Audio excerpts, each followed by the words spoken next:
Intro. Dramatic voiceover with cinematic music. In the glittering skyline of New York City, where power dances with secrets and luxury hides regrets, one man rules the world from a throne built on ambition. Damien Kael, a billionaire CEO with a legacy feared and admired. But what happens when a shadow from his past reappears? Not in the form he expects, but multiplied by 4. And all of them only 9 years old. Let's begin. Damien Kael stepped out of his black Maybach, the evening sun catching the sharp edges of his designer suit. The downtown charity gala was already buzzing, paparazzi swarming like bees outside the entrance of the Lyric Hotel. He adjusted his cufflinks, custom-made platinum initials glinting softly. **D.K. Everything about Damien was crafted. Perfect. Controlled. He turned, nodding at his head of security, before his eyes caught something, or someone. No, for someone's. Across the street, near a bus stop plastered with half-peeled concert posters, stood 4 girls. Dirty knees, tangled hair, thrift store clothes hanging loosely from their thin frames. They were laughing, chasing one another around a shopping cart full of bags and old blankets.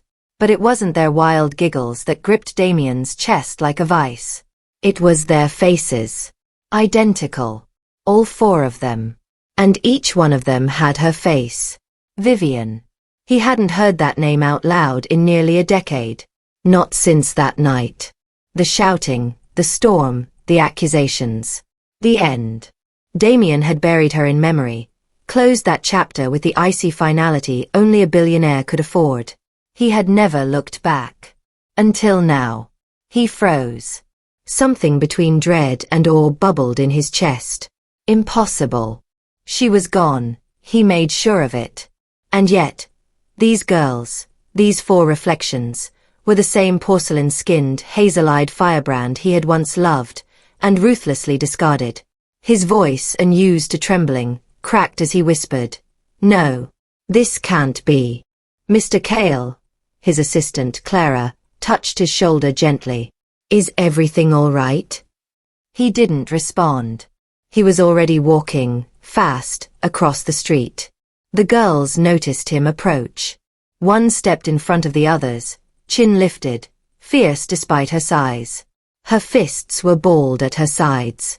Her tangled curls blew in the wind, a defiant halo. "Who are you?" she demanded.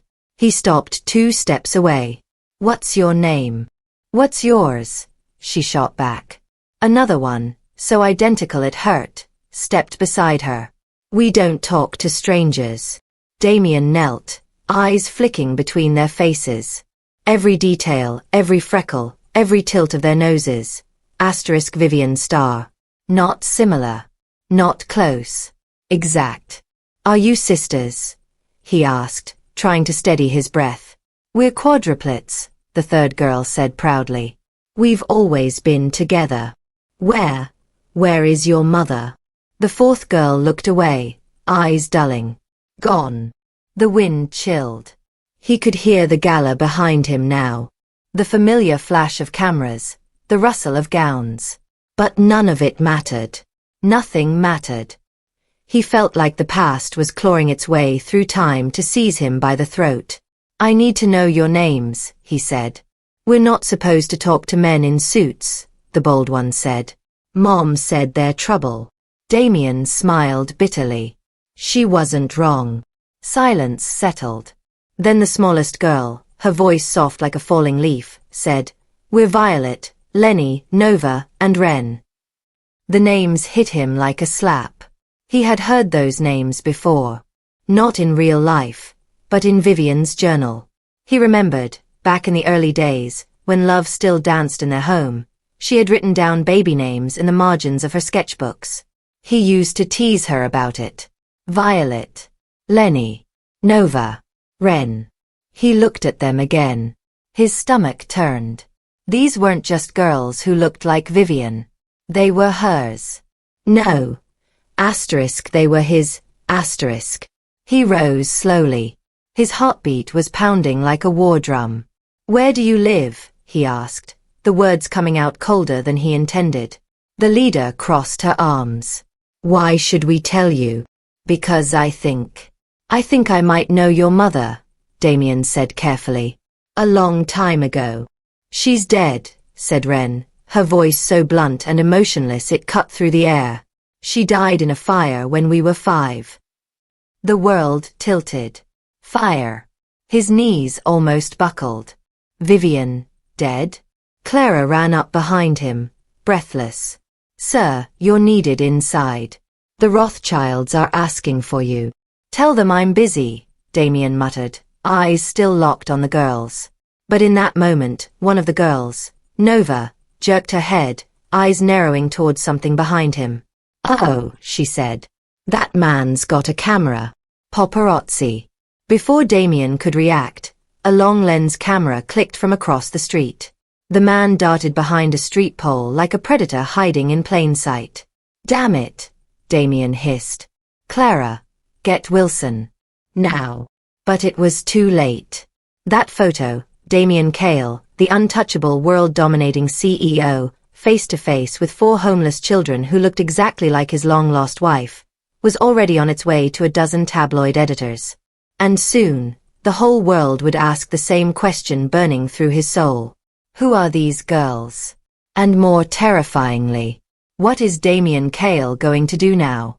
Clara had already pulled out her phone and was issuing orders in a low, urgent tone as Damien stepped closer to the girls, his jaw tightening.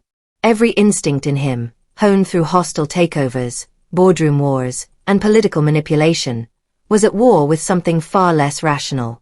Something primal. Something dangerously human. He knelt again, his voice soft but firm. Where are you sleeping tonight? The girls hesitated. Nova glanced at Violet. The others followed suit, an unspoken pact passing between them in silence. We've got a place, Violet said cautiously. It's fine. Is it safe? No answer. He sighed, pulled out a card from his wallet, the kind made from matte black titanium, not for spending but for power. He held it out. Just in case. It has my name. My number. Lenny stared at the card like it was a weapon. We don't take stuff from strangers. He smiled faintly. Good. Don't. But, maybe make an exception this once. I'm not just some guy in a suit. Ren raised an eyebrow, skeptical. You look like one. That actually made him chuckle. She reminded him of Vivian more than the others. Same steel behind the eyes, same fearlessness baked into every word. He lowered the card onto the pavement between them. You can take it. Or not. But I'm not going anywhere until I know you're safe. We've been safe a long time without you, Nova said, folding her arms. Clara returned. Sir, Wilson's moving the car to block the photographer's angle. We've got a team sweeping the area. But we need to move. The image will hit the internet in 20 minutes. I don't care, Damien muttered. You should care, Clara hissed, pulling him slightly aside. You can't be seen with homeless children that look like your dead ex-wife, and maybe your kids, without a full PR shield. If they are yours. They are, he interrupted. His voice was flat, absolute. They are mine. Then we have a bigger problem, she whispered. They're living on the street. That's going to turn into a public relations wildfire and possibly a legal one.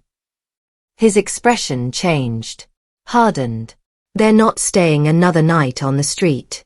Not one more hour. Clara looked at him, searching his face. Are you sure about this? You don't even know if Vivian, ever told them about you. I'll find out, he said. I'll talk to them. But for now, they come with me. Sir, we don't have custody. You can't just. I'm not leaving them. He turned back to the girls. I have a place. A safe place. Just for tonight. You'll have your own rooms. Clean beds. Food. And then what? Violet asked sharply. We disappear into some rich guy's castle forever? You don't have to come, he said gently. But the offer stands. Just one night. I want to help. The girls looked at each other. The day was fading, and the temperature was already dropping. Violet finally picked up the card, turning it over in her small hands. She didn't say anything, but the subtle nod she gave the others was enough. Clara immediately relayed directions to the driver. Within minutes, a second car pulled around, a black SUV with dark windows.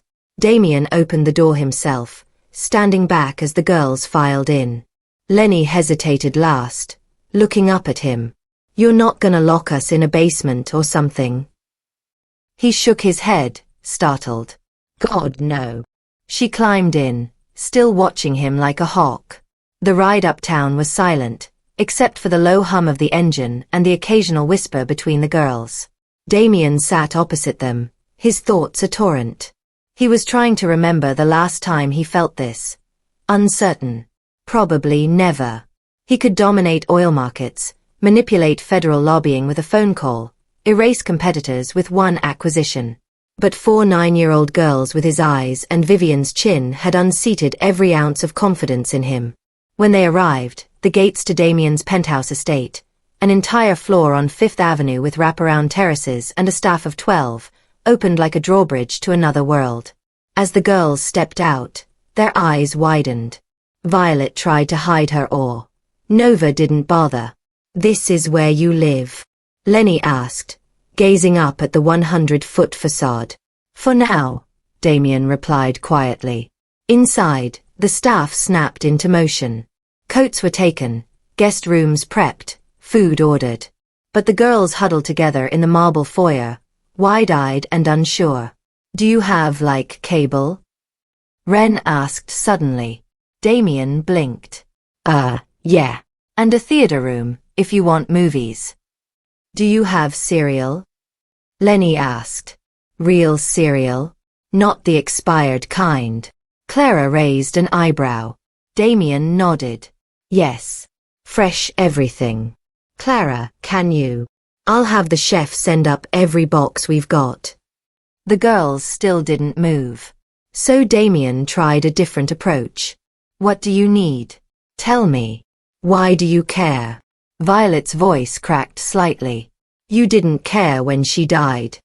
That stopped him. He looked at her slowly. "I didn't know. I swear to you, I didn't know. I thought she left. She didn't tell me about any of you. I would've," he faltered, voice catching. "I would have done everything differently." There was silence. "We don't trust you," Nova said plainly. "I don't expect you to. But I want you to be safe. That's all I care about right now." That night, the girls ate like they hadn't seen real food in weeks. Nova devoured an entire bowl of mac and cheese. Ren went for 3 boxes of cereal, mixing them together in one monstrous bowl, while Violet kept her eyes on Damien, barely eating. He sat across the room, not touching his own plate, just watching. A fire burned low in the hearth behind him. His office, usually a sterile command center, felt alien now with 4 tiny voices echoing through it. After dinner, the girls reluctantly accepted rooms. Lenny asked if she could leave the door open. Damien agreed. Ren wanted to know if he had any dogs. When he said no, she nodded approvingly. "Good. Dogs fart a lot." It was near midnight when Clara returned to the living room, tablet in hand. Her face was pale. "Sir," she said quietly, "I ran a deep scan. Birth records. Hospital logs." She used a different last name. Vivian Laurel. No father listed on the certificates. All 4 were born 9 years ago. Same day. Same clinic. Under the radar. She vanished afterward. That fire, it was real. Small apartment in Brooklyn. Cause undetermined. There was a 5th victim listed as unidentified male, but the reports were inconclusive. Damien closed his eyes. He remembered their last fight. How he'd accused her of sabotaging his career, how she'd screamed that he didn't see her anymore. "You've turned into one of your board members," she'd said. Cold, predictable, and empty. She had stormed out, and he'd let her. He never knew she was pregnant. He had erased her so thoroughly from his world that even when she died, no one brought it to him. He had buried her twice, once in anger, once in ignorance. Now she lived again, through them. The next morning came too fast. The media storm had already erupted. Tabloids everywhere screamed. Billionaires' secret children? Who are the Kael quadruplets? Damien Kael's haunting connection to dead ex-wife. Clara handed him a thick folder of damage reports. We can spin this, but the story has legs. If they are yours, legally, you have a shot at full guardianship. But that depends. Do you want that? He didn't hesitate. Yes. They don't trust you. This isn't just a legal game. It's emotional warfare.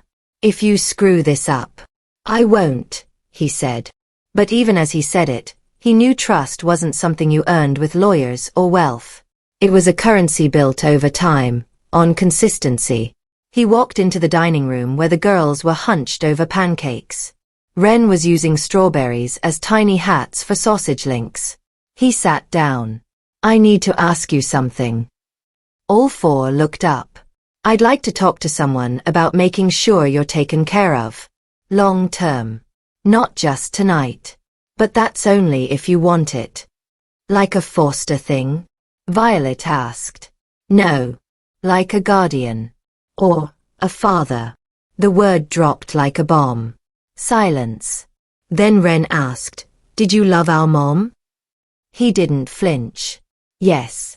More than anything. I just didn't know how to keep her. That was my fault. All of it. Nova pushed her plate away. We don't need a dad. I know. But we need help, Lenny said quietly. He looked at her, grateful. Then let me help. On your terms. Violet was staring at him again. That same gaze. Half fire, half storm. If you lie to us, she said, we'll know. And we'll run. We're good at that. I won't lie, Damien said. She nodded slowly, then returned to her breakfast. It wasn't permission. But it was something. Behind Damien, Clara's phone buzzed. More news alerts. More chaos. The world was watching. But he wasn't thinking about the world anymore. Only the four pieces of Vivian sitting at his table, piecing themselves back together without knowing who they could trust. He would have to earn every moment. And it would never be enough. But he would start now. The next few days passed in a strange rhythm, one Damien Kael had never known before. His empire, Kael International, ran on relentless precision. Emails at 5 a.m., global meetings coordinated across 4 time zones, mergers negotiated over private dinners with senators and CEOs. But this was chaos of a different kind.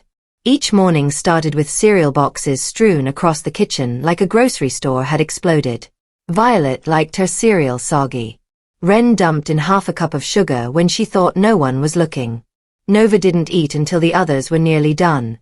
Watching, listening, always calculating. Lenny had a habit of disappearing. She'd vanish into rooms, closets, crawl spaces, only to reappear in the most unexpected places. Once on top of Damien's grand piano, humming, another time curled up asleep inside one of his cashmere coats.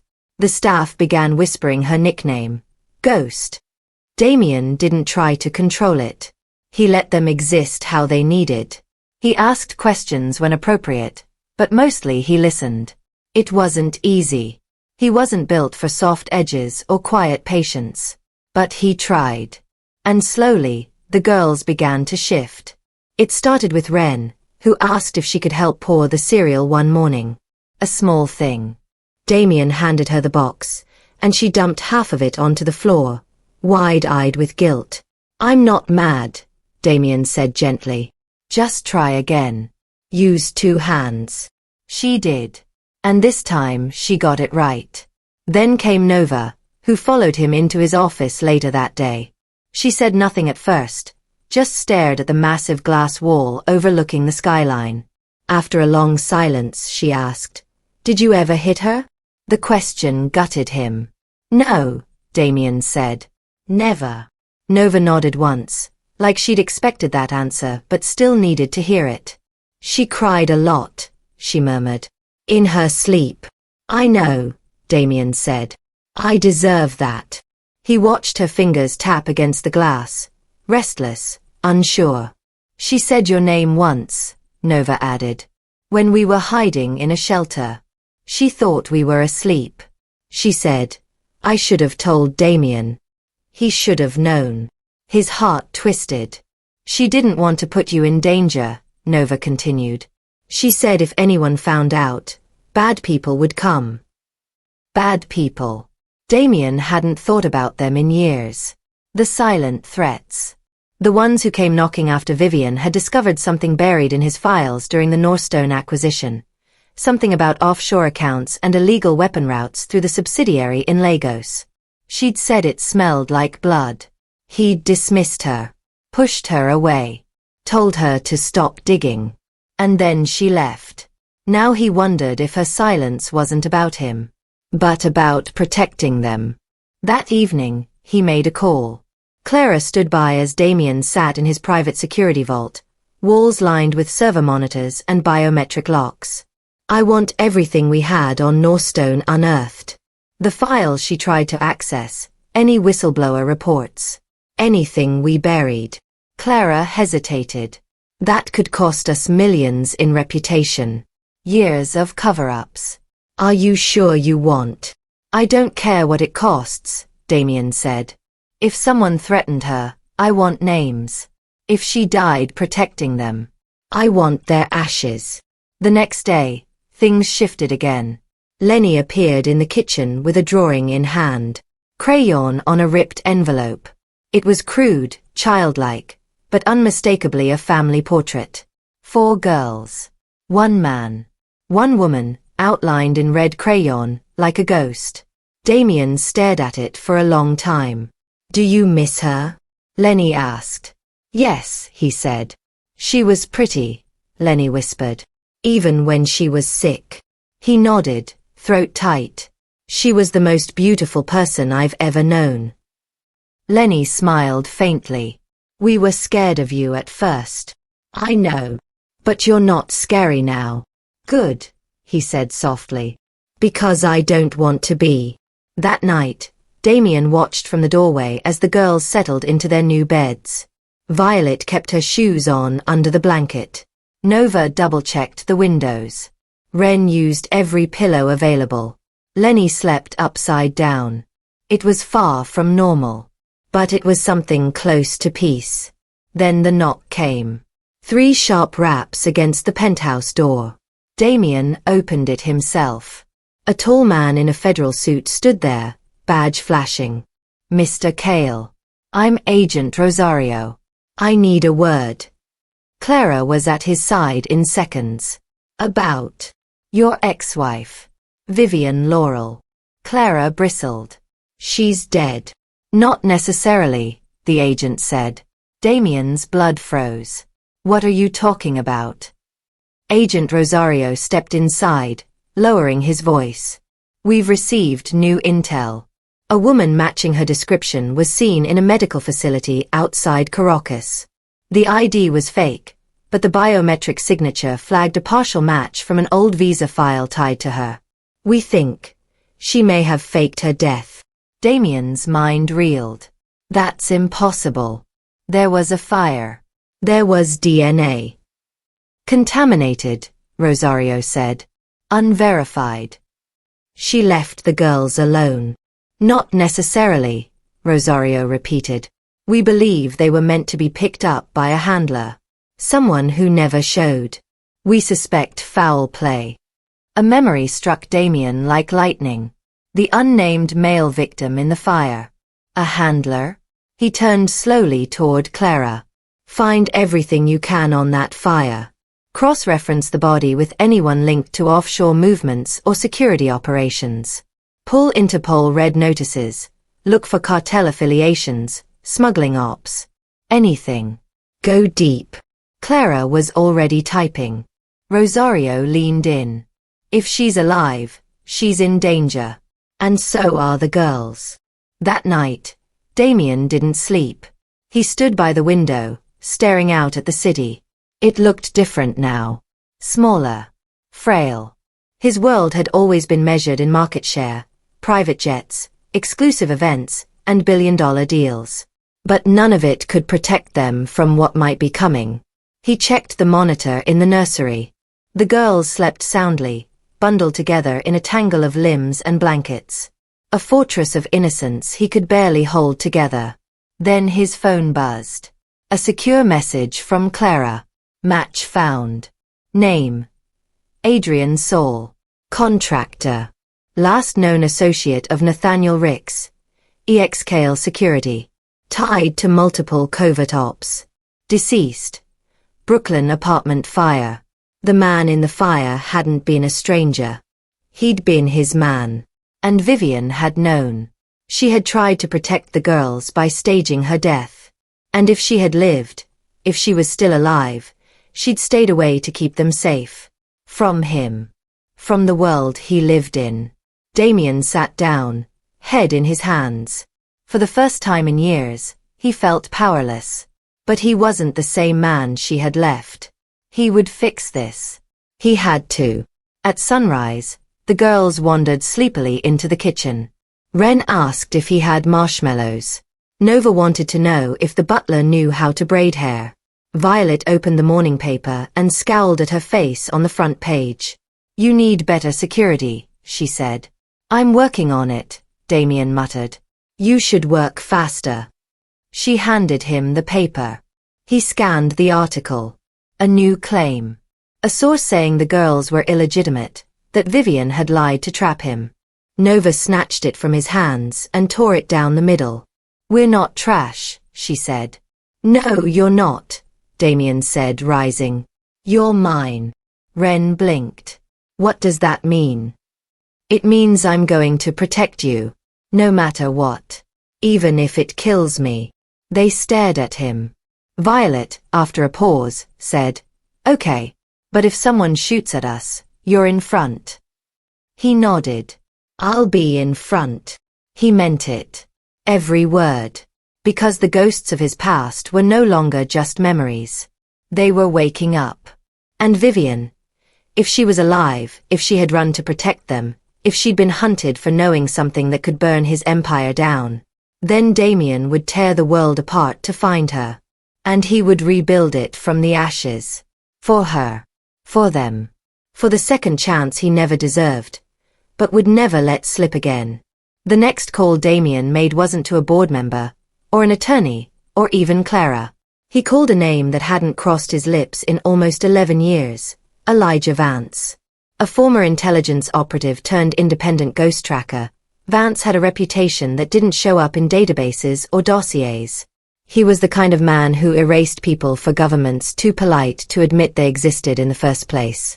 And he owed Damien a favor, one of those blood oaths that neither man had ever spoken about but both understood would be collected one day. Vance picked up on the third ring. "Kael, I need you." A pause. "I figured," the man said calmly. "Took you long enough. She might be alive." Another pause. But this time, it wasn't silence. It was calculation. "Vivian." "Yes." "Where?" "Outside Caracas." "No name, fake ID. I'm sending you everything I have. You understand if she's still alive, someone's kept her that way for a reason. And it won't be a good one." "I understand. I'll find her," Vance said. "But it'll cost you." "I'll pay whatever you ask." "No," Vance replied. "Not money. You'll owe me again." Damien didn't hesitate. "Fine. Just bring her back." When the call ended, Damien sat motionless in his study, watching the golden spill of morning sunlight creep across the floor. Everything in his life had been about leverage, control. But now he had to trust someone else to find her. And if she was alive, if she really had faked her death to protect their children from the very men he had once employed, how would she look at him now? Would she see a man changed? Or the same polished monster she'd walked away from? The girls were in the game room when Clara found him. Ren and Lenny were locked in an intense card game. Nova was sprawled out with headphones, flipping through one of Damien's old business books. Violet sat apart, staring out the window, her legs curled under her on a velvet chair. "We have another problem," Clara said quietly, handing him a folder. Damien scanned the contents, eyes narrowing. A lawsuit. Filed anonymously. Custody challenge. Someone was trying to take the girls, on grounds of neglect and endangerment. The claim referenced their time on the streets, Vivian's presumed death, and Damien's recent involvement as suspiciously timed and reputationally motivated. "Who filed this?" he asked. "Legal team is working on it. The petitioner is using a shell identity, but we've got reason to believe it's being pushed by someone connected to the Brimmer Trust."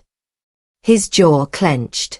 The Brimmer Trust, a rival conglomerate that had tried to buy out Kael International 3 years ago and failed spectacularly. He'd burned them, publicly and financially. "Revenge," Damien muttered. "Or leverage," Clara replied. "They might think the girls are your weakness." They'd be right. She didn't respond to that. But she didn't need to. "We'll fight this." Clara nodded. "I'm already on it. But you need to prepare for media attacks, fake witnesses, psychological warfare. They'll go after the girls." Damien's hand curled around the edge of the folder. "Then we'll build a fortress."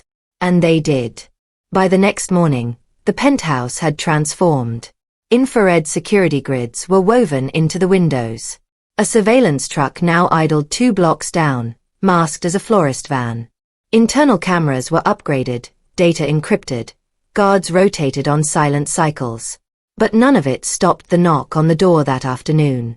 This time, it wasn't a federal agent or a media jackal. It was a woman in a crisp navy suit, standing next to a young girl in thick glasses holding a pink folder. "Mr. Kael," she said. "Yes. I'm with Child Welfare Advocacy. This is a voluntary wellness check." "No such thing," Damien said, stepping between her and the entrance. The girl stepped forward, timid. "We just need to ask a few questions. It's policy when minors are involved in active media controversy." Violet appeared behind him. "What's going on?" Damien turned. "Nothing you need to worry about." But Violet stepped forward, facing the woman directly. "Are you trying to take us away?" "No, sweetheart," the woman said in a soothing tone. "We just want to make sure you're okay." "We weren't okay before," Violet said, "and no one showed up then." The woman blinked. "You didn't care when we were living under a bridge," Violet continued, voice rising. "You didn't care when Mom got sick and nobody helped us. You didn't care when Ren got pneumonia and I had to steal antibiotics." Damien's chest seized. Violet pointed a finger, small and shaking. "You show up now because we're in a mansion and there's a rich man involved. So don't pretend this is about us." The room went still. The caseworker lowered her eyes. "We'll return another time." Damien didn't speak, just watched them leave. That night, he sat down with Violet. She was curled on the library couch, knees pulled to her chest. Her eyes didn't leave the firelight dancing across the shelves. "You were brave today," he said. "I was scared. That's what made it brave." She looked at him, uncertain. "Are they gonna take us?" "No. But what if they do?" "I'll fight them." She hesitated. "Even if we're not yours? Like really yours?"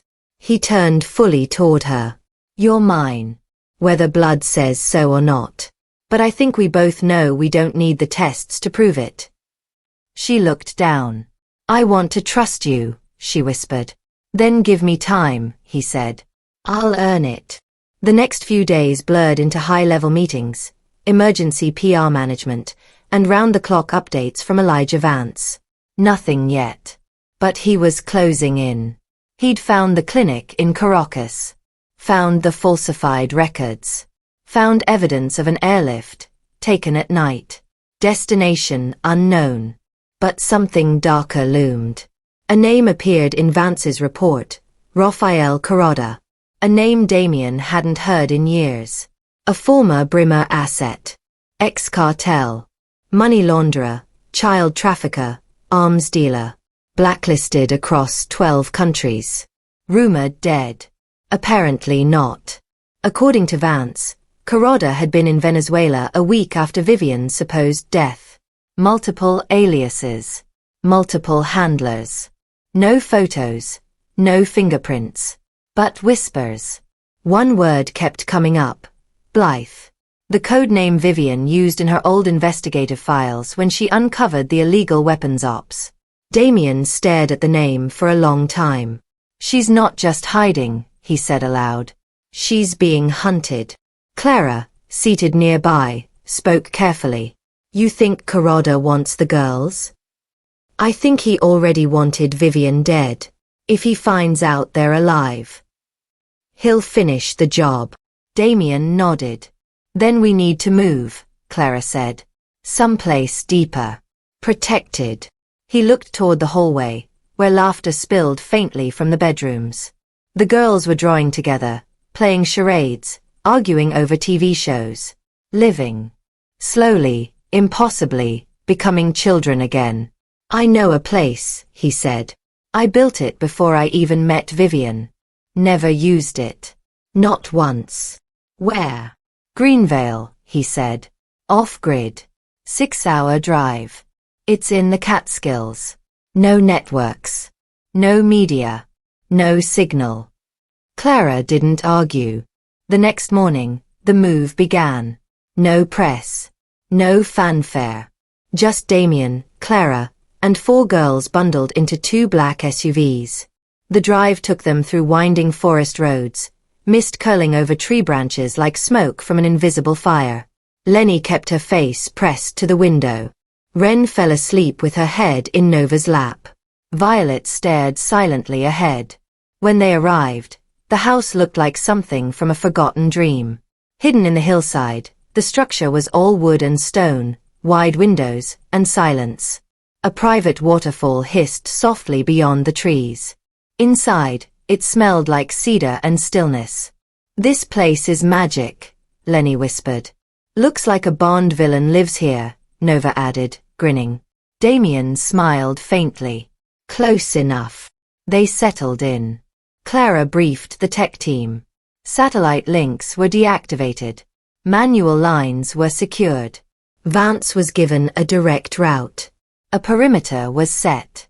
No one in or out without code authorization. It was quiet that night. Unnaturally quiet.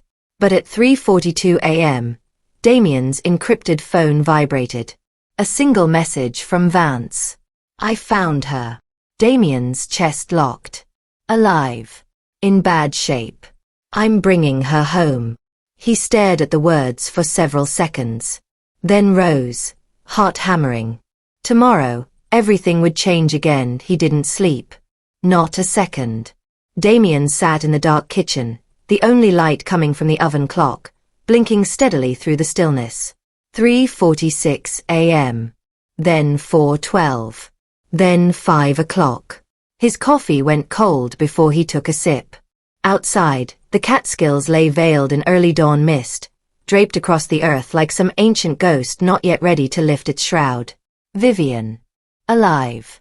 The word wouldn't stop repeating in his head, like a hammer striking steel. 10 years of silence.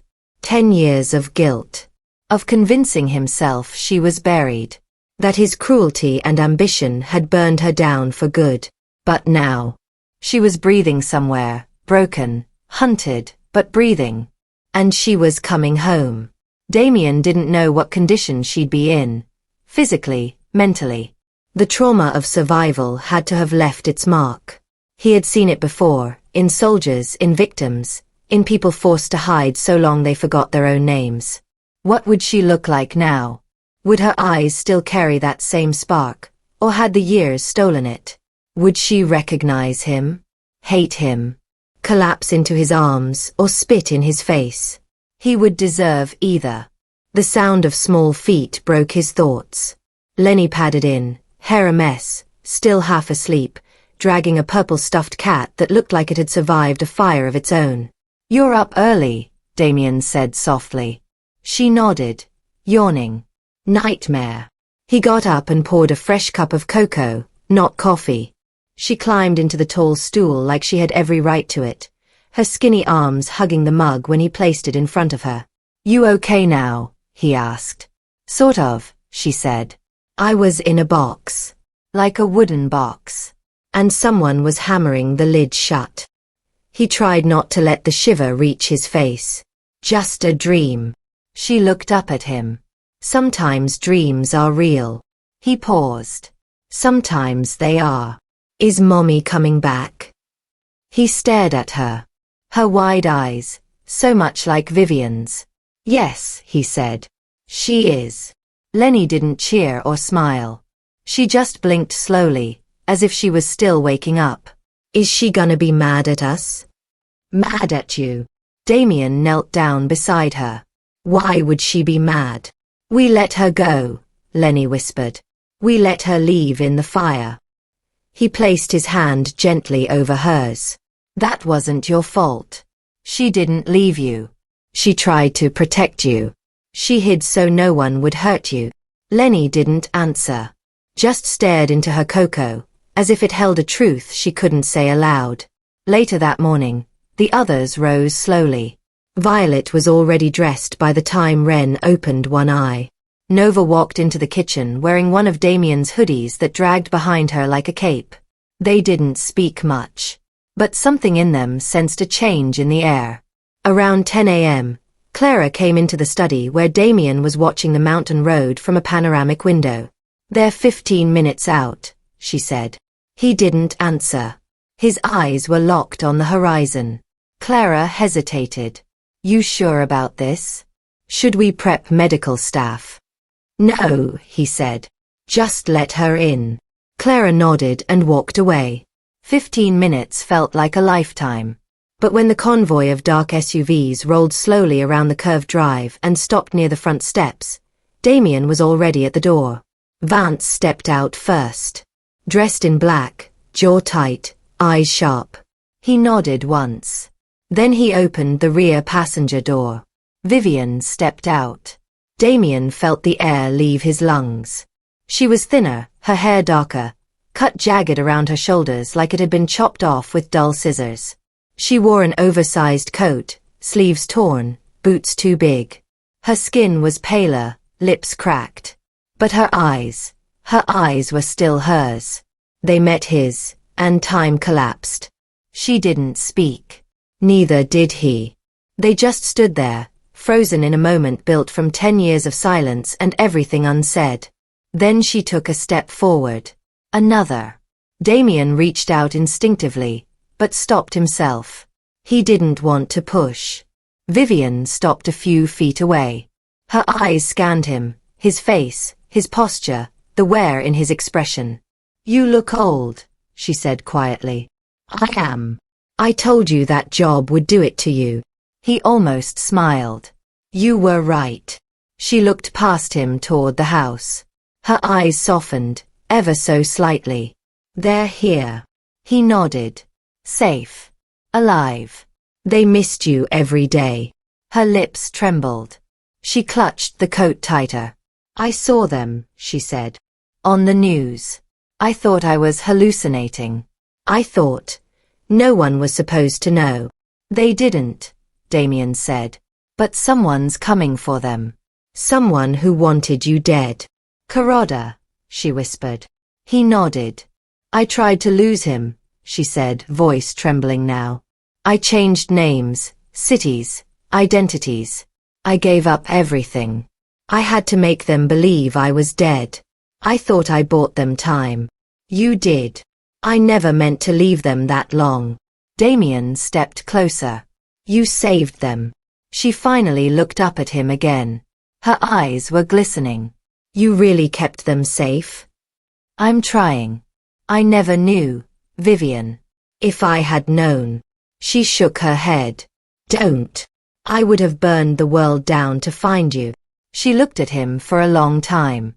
Then finally, Her fingers reached forward and touched his hand. I believe you. The front door creaked. 4 sets of eyes peeked out. Vivian turned. The air thickened. The moment stilled. Mommy. Ren's voice cracked. Vivian froze. Her mouth trembled. My baby, she whispered. And then they came, running, crying, tripping over each other, racing into her arms. She fell to her knees as they collided. 4 small bodies around her, clinging, sobbing, gasping out pieces of sentences through tears. Vivian held them, her arms wrapped around them like she could never let go again. I'm sorry, she kept saying. I'm so sorry. I missed you. I love you. I never wanted to leave you. None of them spoke in full sentences. There were just names, tears, small hands clutching fabric and hair, fingers stroking cheeks as if to prove she was real. Damien stepped back, letting the moment surround them like a warm shield. His eyes burned, but he didn't hide it. For the first time in over a decade, his family was together. But they were still in danger. Later, when the tears were spent and the girls clung to Vivian like vines to a tree, Clara pulled Damien aside. You need to see this, she said. In the surveillance room, she handed him a tablet. Video footage, grainy, covert, taken from a drone over Venezuelan territory. A compound. Remote. Guarded. Armed patrols. And a man. Rafael Carrada. Not a rumor. Not a ghost. Real. Alive. And looking directly into the drone lens, like he knew exactly who was watching. Damien stared at the frozen image. I thought he was dead, he said. He's not, Clara said. And he knows she's alive. Then we have to end it. We don't have that kind of firepower, Damien. This is an international operation. Then I'll call in every debt I have. Clara narrowed her eyes. Are you sure? This won't be clean. It won't be legal. He looked at the footage again, then glanced toward the hallway, where laughter had begun again. Ren was trying to braid Vivian's hair. Nova was explaining something about how cereal tasted better at night. Violet had her hand on Vivian's shoulder, silent but present. Lenny sat curled against her mother's side, thumb in her mouth. Damien turned back to Clara. Do it. She nodded. Start calling people, he said. I want Carrada erased. I want every connection he has exposed, every account emptied, every safe house lit up. I want him to know I'm coming. And what do I tell our legal team? He looked directly into her eyes. Tell them this isn't a business anymore. This is a war. And it had just begun. The fire crackled softly in the hearth, casting long shadows across the stone walls of the Greenvale estate.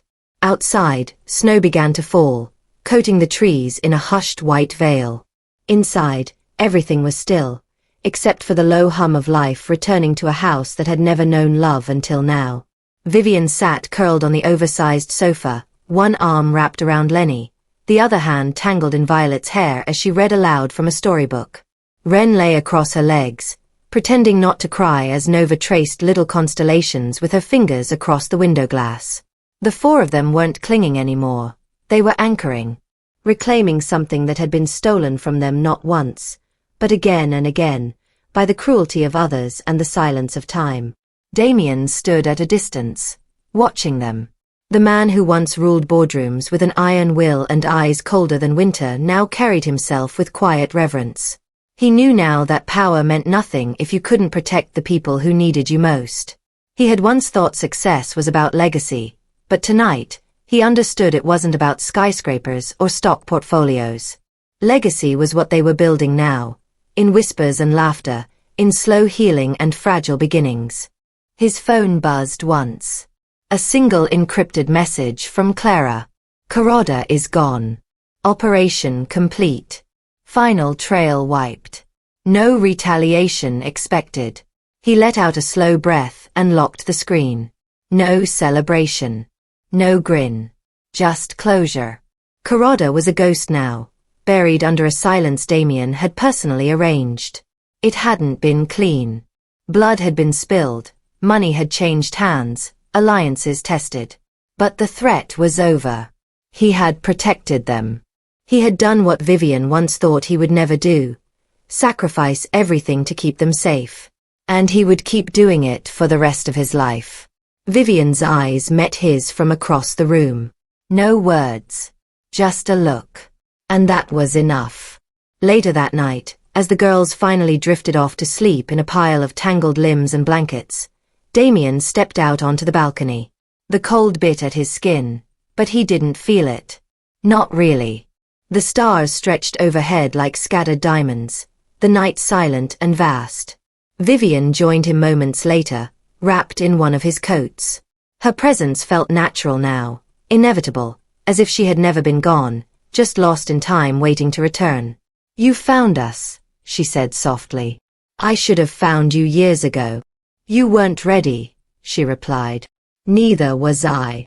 I don't know if I can ever make it right."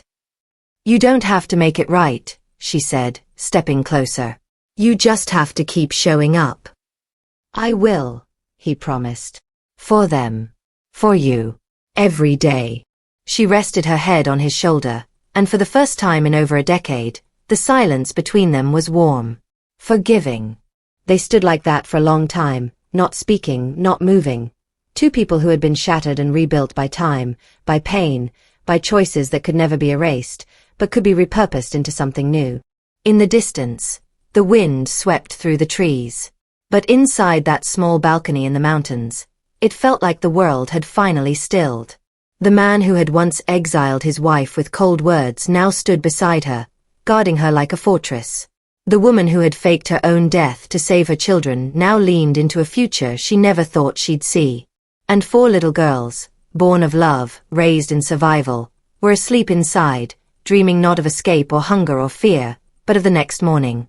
For the first time in their lives, they felt safe. This story didn't end with revenge, or riches, or headlines. It didn't end in tragedy. It ended in transformation. From power to purpose.